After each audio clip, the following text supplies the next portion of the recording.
জিন হাজির করা আমার এই জীবনে প্রথম দেখা। আপনারা অনেকেই হয়তো দেখেছেন বা অনেকেই জানেনও না যে এইভাবে জিন হাজির করা যায়। আসুন দেখি আসলেও কি জিন হাজির করতে পারে কিনা। আমি এর আগে কখনো এমন বিশ্বাস করিনি যে জিন হাজির করা। এখানে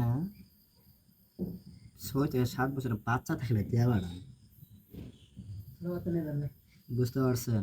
৬-৭ বছরের বাচ্চা ছেলে খারাপ। কোনো ক্ষতি হলে আমার কোনো দোষ নাই। আমি আগে বাইরে নিয়েছি। আর এখানে কোনো গর্ভবতী কোনো মহিলা থাকলে তারপর জানবে। বাচ্চা নষ্ট হলে আমাকে বলতে পারবেন না।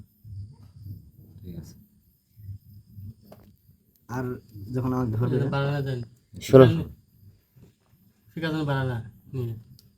যখন আমাকে ধরবে তখন আমার হাত থেকে এই সোলাটা পড়ে যাবে। আচ্ছা এক জায়গায় কি করবো থামাবো মুই থামাও। ওটা এলে না খচ্চর ছিল তারপরে আমি এলে বেড়া বেড়ে কি থাকবো না নিয়ে যাই এলে বেড়া বেড়া যা থাকবো না কিছু তার মধ্যে আমার আটকা লাগবো না আটকালাম নিয়ে যাবো সব নির্ভর আপনার উপরে ৩-৪ জন এই মিলে আসলে সব নির্ভর আপনার উপরে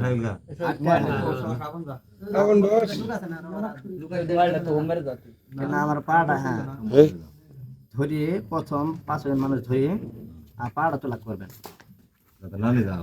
আর পা তোলা করে দুজন আটকা হবো ঠিক আছে এখন দুজন আটকা হবো কিন্তু পা মারতে থাকলে আর ৫ জনকে ওরা ৩ জন ধরে ৮ জন ধরে আটকা হবো না কেন দিন ভর করার পর যেন পা নিচে। কবিরাজ তার শর্ত সাপেক্ষে শেষ করে এবার শুরু করলো তার কার্যক্রম।